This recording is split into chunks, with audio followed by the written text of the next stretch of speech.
Окей. За манай их хурлч одоо ингээд сүүлийн үед бол танхимд нэг хамгийн чухал ингээд хуйлууд орж ирээд яг хилцэх үед бол нэг 5-10 гишүүн л суудаг болчтой.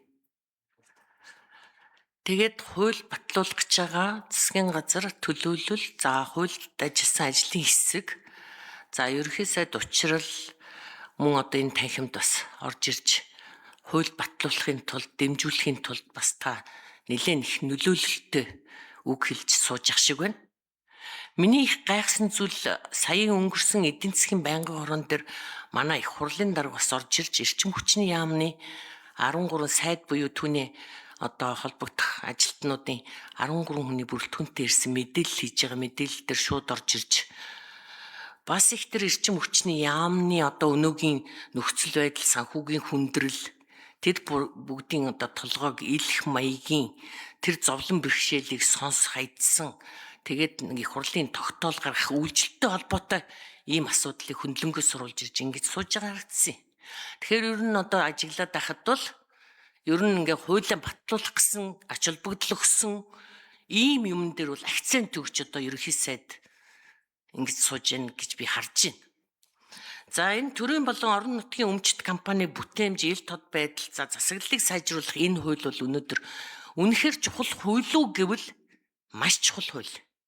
Гэхдээ орж ирж байгаа орон зайны цаг хугацааны хувьд боловсруулагдсан байдал ажлын хэсгийн ажилласан байдлыг эдийн засгийн байнгын хорон дээр сая хараад голсоо.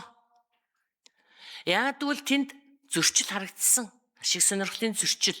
Ер нь бол одоо энэ ажлын хэсэгт хуулийн ажлын хэсэгт орж ирсэн гишүүд маань өөрөө нөлөөлөх маягтай тэгээд эдийн засгийн байнгын хорооны хурлыг одоо их хурлын гишүүн үүрийн төяг гишүүн бол бас удирдахжсэн. Ингэж болж байгаа юм уу тийм ээ? Яг энэ хуулийг хэлцэх үед та бол тэр хурлыг даргалахаас татгалзаад дараагийн үнд шилжүүлээд явах боломж байсан. Энийг бол би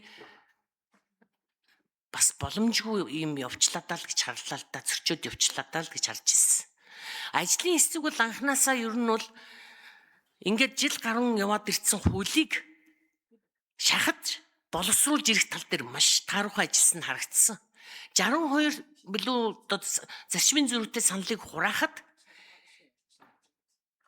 одоо тэнд шинээр ингээд юу оруулж ирчээ заалт оруулж ирчээд эдийн засгийн байнгын орон дээр санал хураалгах гэдсэн шүү дээ. Ийм байж болох юм уу? Өнөөдөр төрийн өмчт компани, орон нутгийн өмчт компани энэ одоо дампуурал, энэ одоо алдагдaltaй ажилдаг ийм нөхцөл байдал 472 одоо тэр юу компани байна гэж. Энэ түүз тэрний ачаалал энэ Монгол энэ эдийн засгийн одоо тэр төсөвт өгж байгаа ачааллаа тооцож бодоход үнэхээр аимшигтай тийм хүндрэлтэй байгаа шүү дээ.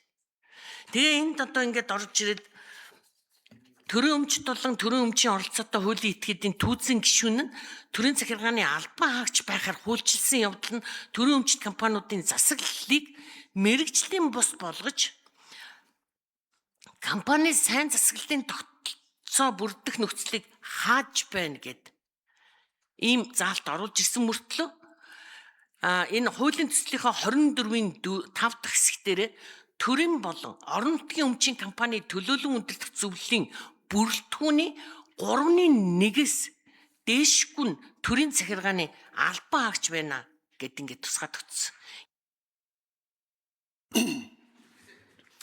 За ерөнхийдөө хариулъя. Тэ Бачим гишүүн бас чухал асуудлуудыг өндөж байна. Би 16 онд одоо намайг их хурлын сонгогдоо их хурлын гишүүн болоод орж ирсэн байх үед төрийн өмчт компани шинжилгээг ярьж ирсэн. Ажлын хэсэг ажиллаж ирсэн, анхааралтай ажиглаж ирсэн. 10 жил шүү. За тухайн үед бол энэ хэрэглэхийн дарга инх хоёр дэд сайд одоо манай сайн зориг гишүүн бол хууль зүйн яамны газрын дарга. Тэ 10 жилийн өмнө шүү дээ. Яг энийг ярьж ирсэн. Портфолийг нь гаргаад үзвэл яг энэ яригдж л байсан. Тэрнээс хойш бол бид нар ажлын хэсэг ажилласан, анхааралтай ажигласан, үе үеийн засгийн газар ярьдаг, яг барьж аваад хийхээр улс төртөөгөө очиж хан мөрөгдөгөө. Яг үнэ. Тийм учраас одоо бол жоохон зоригтой байх хэрэгтэй. Намайг хэрэглэхийн дарга байхад яг энэ хууль байсан, тухайн үед барьсан.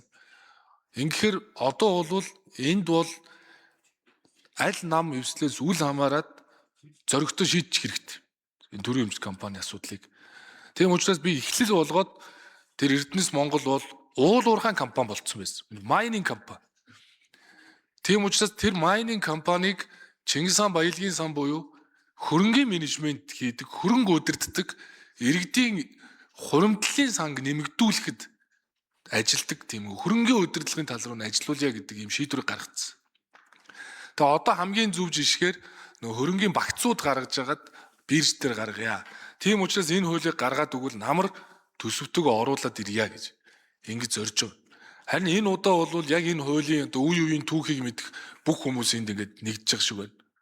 Одоо манай өөрийн туяа гишүүн бол бас энэ төрийн өмчт одоо манай Эрдэнэ төвлөрийн бас хариуцлагатай аль башж исэн. Зовлон жаргал саад бэрхшээлийг мэддэг хүмүүс хамт цуглалаа. Одоо хийх хэрэгтэй. Саяны 14 компани буулгахад яах вэ нэг хэдэн улс төрчил сандарч л байд. Тэгээд хүний өөрийгөө л сандарж байгаа. Бүтээмжийн менежерүүдийн одоо эзэд нь зовж явах шиг байна. Тэр бол ер нь нэг тийм сони юм. Ингээд 14 буулгасан шиг намар бол энэ хуулийг гаргуул сюрприз барина гэж би бодод байгаа. Тэгжиж энэ төрийн оролцоог бууруулахгүй бол наад шууд арай хэтэрлээ. Тэгээ одоо наад хараат бус гишүүдийн тоог анх удаа түүхэндээ анх удаа олон болгож байна шүү дээ. Хараат бусыг. Өмнө нь эн чинь дандаа бага байхгүй. А төрийн албан хаагч нар дээр бол нөгөө засгийн газар хувьцаа эзэмших эрхийг хэрэгжүүлдэг учраас тодорхой төлөөлөл тэр нөгөө хувьцаа эзэмших эрхээр ордог. А тэгвэл энэ удаа бол хараат бусыг олон болгох шийдвэрийг гаргаж байгаа нь маш сайн хэрэгээ. Тэгэхээр яг таны бидний хүсэж байгаа нийгмийг бүтээхэд энэ төрийн өмчт компаниудыг цэгцлэхээс өөр зам байхгүй. Засаглал нь тодорхой болно. Тэгээ дараа нь хинж одоо ярьж хөөрөх, нөлөөлөх болцоо байхгүй бол.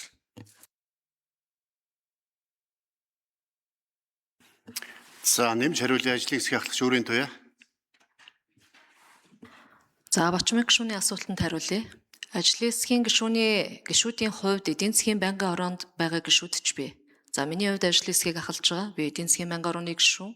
Эдийн засгийн байнгын орооны даргаыг эзгүүд улсын хурлын даргын шийдвэрээр төр орлон гүйцэтгэж явах энэ цаг хугацаанд энэ хуулийн төсөл орж ирсэн.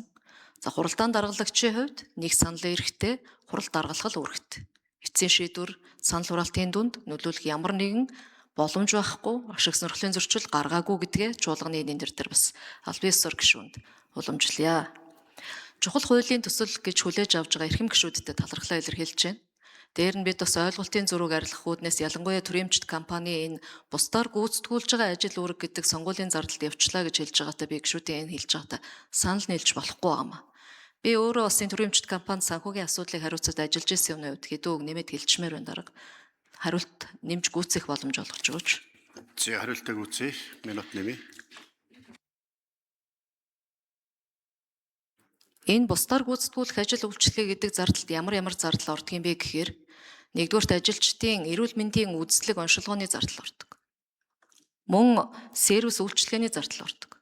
Аудитын бүх төрлийн үйлчлэгээний зардал ордог. Хэн шалгалтын үйл ажиллагааны зардал ордог.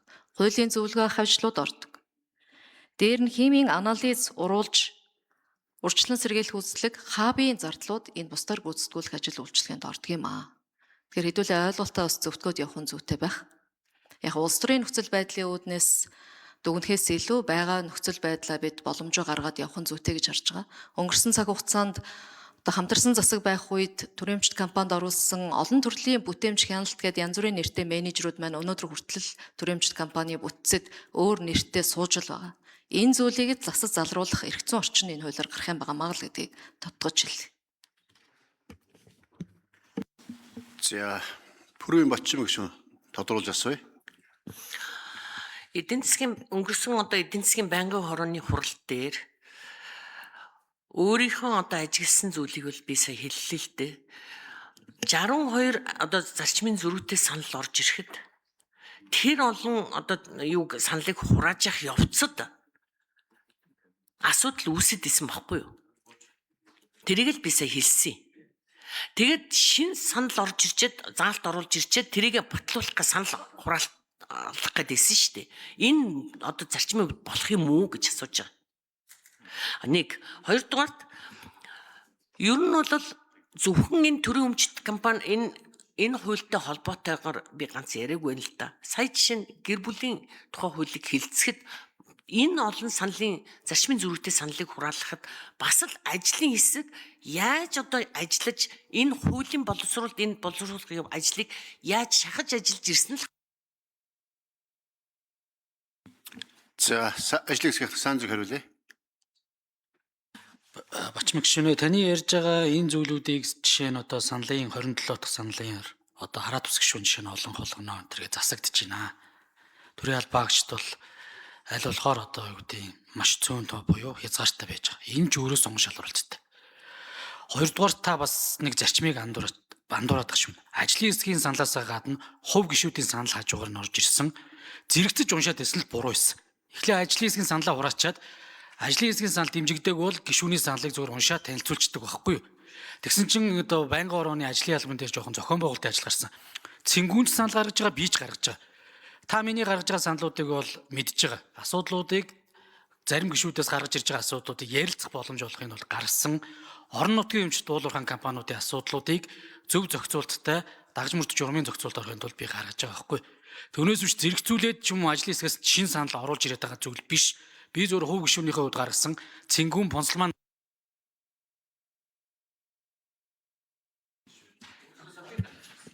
За хуулийн шинжилсэн хариулга бол тодорхой саналууд гарч болдог. Хуулийн нэмэлт өөрчлөлт бол зөвхөн тэр хөндөгдсөн нэмэлт өөрчлөлт зүйл заалттай холбоотой саналууд дээр л зарчмын зүйлтэй саналууд гардаг. Ийм дэгээ хуультай энэний дагуу бас явсан байхаа гэж одоо бодож байна.